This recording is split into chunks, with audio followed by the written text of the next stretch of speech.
What is going on, guys? It is Wrestlelamia here, back with some more news. Join us now as we look at the biggest news stories and rumors you need to know, including Renee Young's big baby news and who accidentally found out first. JTG argues Shad Gaspard deserves the Warrior Award, Vince McMahon's personal meeting with WWE superstar, a rapper uses the RKO in a music video, and much more.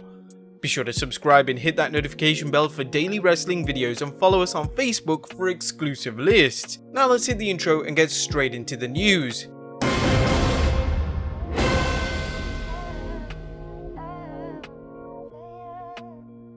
Now our first story looks at Renee Young texting her big news to the wrong person. Congratulations are in order for Renee Young and Jon Moxley, as we recently reported on Renee Young's new podcast, Oral Sessions, and now the couple revealed that they're expecting their first child together. Moxley announced the news on the 18th November episode of Dynamite, leading to a number of reactions, including the following tweet from Tony Khan. "Congratulations Renee and Jon Moxley, that's the best news we've ever broken on AEW Dynamite."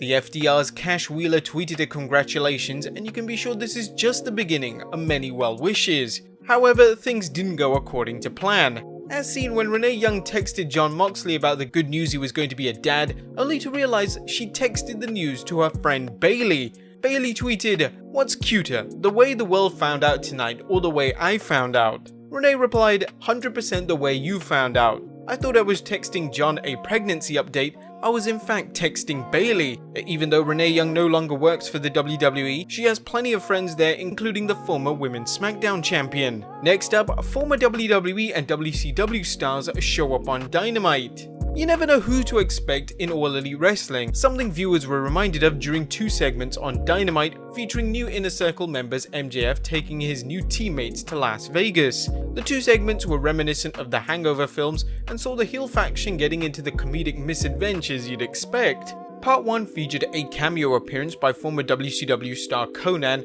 who hooked the group up with some recreational substances. Part 2 featured the aftermath, with Sammy Guevara realizing he married 3 different women, Chris Jericho discovering what sounded like a crying baby but was actually Hornswoggle in a diaper, and Sammy Guevara writing all over an unconscious MJ's face with a Sharpie. The segments featured some foreshadowing as to where things are headed with MJF and the group, as it's clear MJF isn't welcome by everyone in the Inner Circle. Just like the recent song and dance number on Dynamite that featured Chris Jericho and MJF singing "Me and My Shadow," this one is likely going to polarize fans. But what did you guys think of the segment? Let us know in the comments down below. Next up, The Undertaker wants to face The Fiend. The Undertaker vs. The Fiend is a dream match that's been talked about pretty much ever since Bray Wyatt's demonic doppelganger debuted. However, how does The Undertaker feel about a match against him? With the WWE hosting The Undertaker's final farewell at Survivor Series, the Phenom has been making plenty of appearances in the media of late, and during one on The Bump, he discussed a potential match with The Fiend. The iteration now, the possibilities are endless. He's really taken his character to the next level. It's original and so different from what everybody else does.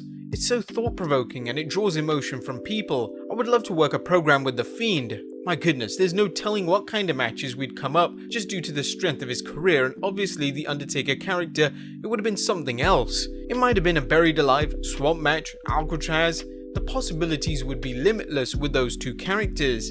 During an interview with USA Today, Taker also brought up his admiration for Bray Wyatt's job building up The Fiend. He also discussed his concern over the WWE damaging the character.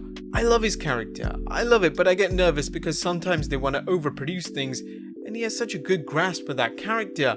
I just get nervous, like, just let it go, just let it simmer, don't try to throw all the gasoline on it at one time." But yeah, he's like the new age dark side kind of guy, and he's doing a great job, he really is. The Undertaker has made it clear he'll step out of retirement if Vince McMahon needs him, even though he's uncertain when he can still perform to his own personal standards. You may recall we discussed how The Fiend might strike at The Undertaker's farewell at Survivor Series, setting up a future match.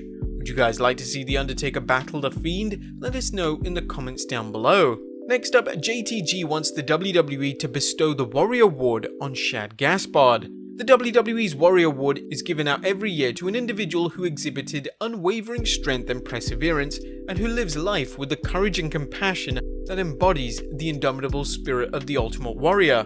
One potential candidate is former WWE superstar Shad Gaspard, who sacrificed his life to save his son in May 2020 when he and a group of swimmers were unexpectedly caught in a deadly riptide.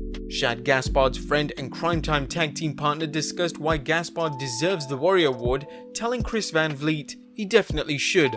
I don't know what's a bigger heroic act than putting his life on the line for his son, but honestly, he would have done it even if it was another child. If it was me, he probably would have did the same exact thing." The Warrior Award would be a fantastic way to honor Gaspard's heroism. Do you think it should go to Gaspard this year? Let us know in the comments down below. Next up, Vince McMahon's personal meeting with Chelsea Green. Former NXT superstar Chelsea Green finally made her main roster debut on the 13th November SmackDown, only to break her wrist after a nasty bump. Apparently, Vince McMahon had big plans for Green, as seen by a report from Fightful, as according to the site, she was slated to win a spot on the Women's SmackDown Survivor Series team, that is until her unexpected injury. Fightful added that Vince McMahon met with Green backstage to discuss her push on SmackDown, and the idea of changing her name or giving her a nickname of Victorious was contemplated.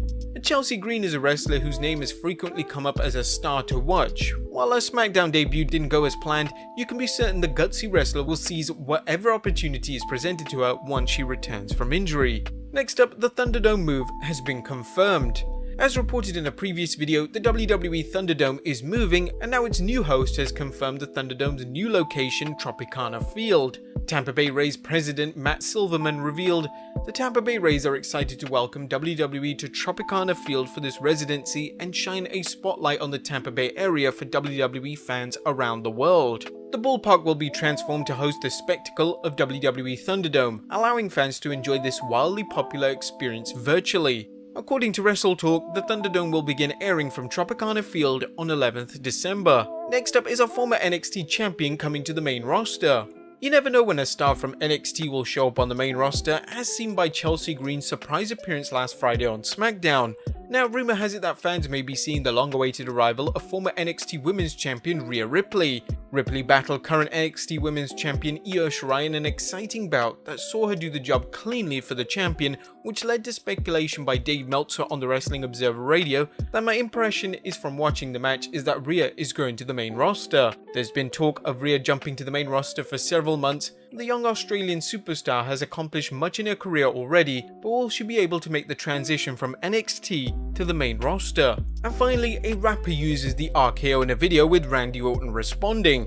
Last but not least, you never know when you'll see an RKO out of nowhere, but who would have expected to see one in rapper 2 Chainz's music video for his song Tony? Randy Orton got wind of this and took to Instagram saying, "Just saw 2 Chainz use my finish in his new music video Tony. RK ho ho ho. Hit me up for your next video and I'll help you with your form." What rating would you give 2 Chainz RKO? To be honest, I'd give that about a 2. But there you have it guys, the wildest news stories and rumors you need to know. Be sure to leave your comments down below, subscribe if you haven't already, follow us on Instagram and Facebook for exclusive lists, and I'll see you next time with some more wrestling content.